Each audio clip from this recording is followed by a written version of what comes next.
ঘোষণা করা হয়নি। পঞ্চদশ সংশোধনীর মাধ্যমে সংবিধানে যে সমস্ত পরিবর্ধন পরিমার্জন করা হয়েছিল তার কিছু অংশ তিনি রেখে দিয়েছেন, কিছু অংশ বাতিল ঘোষণা করেছেন, আর কিছু জিনিস পরবর্তী সংসদের উপর ছেড়ে দিয়েছেন। তার মধ্যে যে সমস্ত জিনিস তিনি সংরক্ষণ করেছেন তার মধ্যে একটি হলো সুপ্রিম জুডিশিয়াল কাউন্সিল, আরেকটি সংরক্ষণ করেছেন যেটি হলো পরিবেশগত বায়োডাইভার্সিটির প্রিন্সিপাল, আরেকটি সংরক্ষণ করেছেন যেটি হলো ক্ষুদ্র নৃগোষ্ঠীকে প্রোটেকশন দেওয়ার জন্য রাষ্ট্রের যে পলিসি। এছাড়া যেগুলোকে তিনি বাতিল ঘোষণা করেছেন তার মধ্যে প্রধানতম হলো নির্দলীয় নিরপেক্ষ তত্ত্বাবধায়ক সরকার ব্যবস্থা বাতিল করে দিয়েছিলেন, তিনি এটিকে রেস্টোর করেছেন। দ্বিতীয়ত গণভোটের বিধানকে বাতিল করে দেওয়া হয়েছিল, সেটিকেও আজকে রেস্টোর করা হলো। তারপরে কনস্টিটিউশনের ৭-এর ক এবং ৭-এর খ, যার মাধ্যমে সংবিধানের কিছু বিধানকে অপরিবর্তনীয় করে ফেলা হয়েছিল এবং সেগুলোকে তিনি বলেছেন এটি কখনোই গ্রহণযোগ্য না, এটাকে বাতিল করেছেন। 7BA অংশ হিসেবে তিনি একটি বাতিল করেছেন, সেটি হলো তিনি বলছেন যে কনস্টিটিউশনে একটি বিধান যোগ করা হয়েছিল যেটা সাংবিধানিক রাষ্ট্রদ্রোহিতা নামে, সেই অংশগুলোকেও বাদ করে দিয়েছেন। আর একই সাথে তিনি বলেছেন যে সংবিধানের 44-এর 2 অনুচ্ছেদে হাইকোর্টের সমান্তরালভাবে নিম্ন আদালতে কিন্তু জুরিসডিকশন দিয়ে দেওয়া হয়েছিল। তিনি বলেছেন এইটাও সম্ভব নয়, কারণ এটা বেসিক স্ট্রাকচার ডক্ট্রিনের সঙ্গে সামঞ্জস্যপূর্ণ নয়, এই জন্য তিনি এটাকেও বাদ করে দিয়েছেন। এর বাইরে যে সমস্ত বিধান সংবিধানে অ্যাড করা হয়েছিল পঞ্চদশ সংশোধনীর মাধ্যমে, এগুলোকে আদালত বলেছেন পরবর্তীতে নির্বাচিত পার্লামেন্ট এসে যে অংশগুলোকে ভালো মনে করবে সেগুলোকে রাখবে, যে অংশগুলোকে ভালো মনে করবে না পার্লামেন্টের উপর ছেড়ে দিয়েছেন। এই 3 তরফার রায় আজকে ঘোষণা হয়েছে। এর মূল কথা কি ভাই, উনি বলেছেন জনগণকে, ওনার দেখলাম যে পুরো রায়ের মধ্যে উনি জনগণকে সর্বোচ্চ পর্যায়ে রেখেছেন। হ্যাঁ, উনি বলেছেন আমাদের কনস্টিটিউশনের মূল প্রিন্সিপাল হলো we, not I, we the people, পিপলের ইচ্ছাই সর্বোচ্চ ইচ্ছা। আর্টিকেল 7 বলা আছে যে জনগণই হলো উইল অফ দি এক্সপ্রেশন, যে জনগণের এক্সপ্রেশন যেটা হবে এটাই সর্বোচ্চ আইন, এবং তিনি বলছেন এই জন্য পার্লামেন্ট প্রয়োজন হয়। আমাদের কনস্টিটিউশনে আইয়ের কোনো বিধান নাই, বিধান হলো উই, আমরা জনগণ। বলেছেন যে এই পঞ্চদশ সংশোধনের মাধ্যমে মৌলিক কাঠামোটাকে ধ্বংস করে দেওয়া হয়েছে। উনি বলছেন যে কনস্টিটিউশনে বেসিক স্ট্রাকচার ডক্ট্রিন নামে একটা ডক্ট্রিন আছে।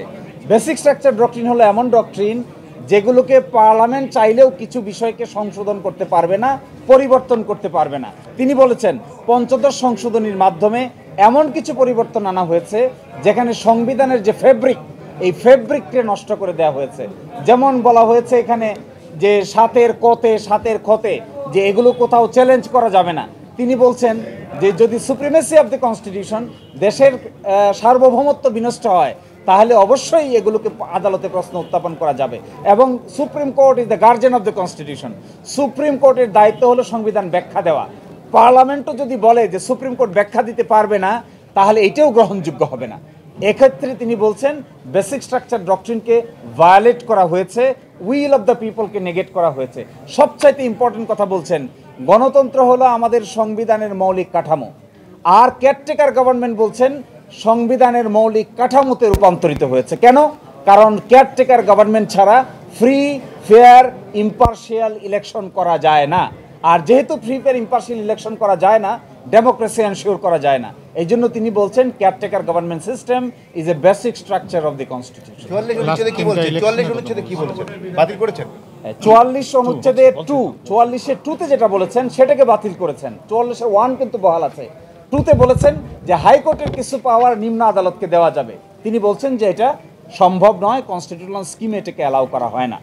আর সর্বশেষ যে কথা বলেছেন, লাস্ট যে 3টি ইলেকশন হয়েছে, অবজারভেশনে বলেছেন এই 3টি ইলেকশনের মাধ্যমে ইলেকশন প্রসেসে মানুষের কনফিডেন্স, আত্মবিশ্বাস, আস্থা সব কিছু হারিয়ে গেছে।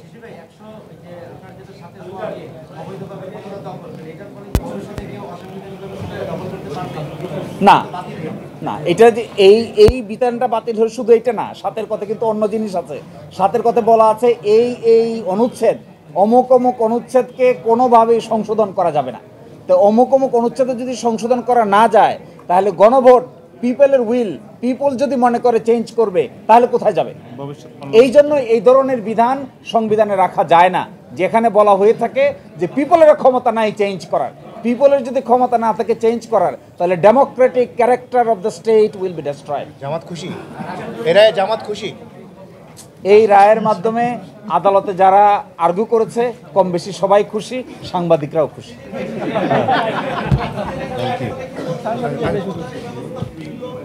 এই রায়ের ফলে তত্ত্বাবধায়ক সরকার ব্যবস্থা যে বাতিল করলো, এই বাতিলটা বাতিল হলো। বাতিলটা বাতিল হলে পরে কোথায় আসলো? বাতিলটা বাতিল হলে পরে কনস্টিটিউশনের আগেরটা আসে, কিন্তু এখানে আরেকটু ছোট জিনিস রয়েছে। আপনারা জানেন 13 অ্যামেন্ডমেন্টের মামলাটা আপিলের ডিভিশনে রিভিউ আকারে পেন্ডিং আছে, ওটার সঙ্গে তার একটা যোগসূত্র আছে। এই জন্য হাইকোর্ট ডিভিশন সতর্কতার সহিত মন্তব্য করেছেন, কারণ একটি বিষয় সুপ্রিম কোর্টে বিচারাধীন আছে। Thank you.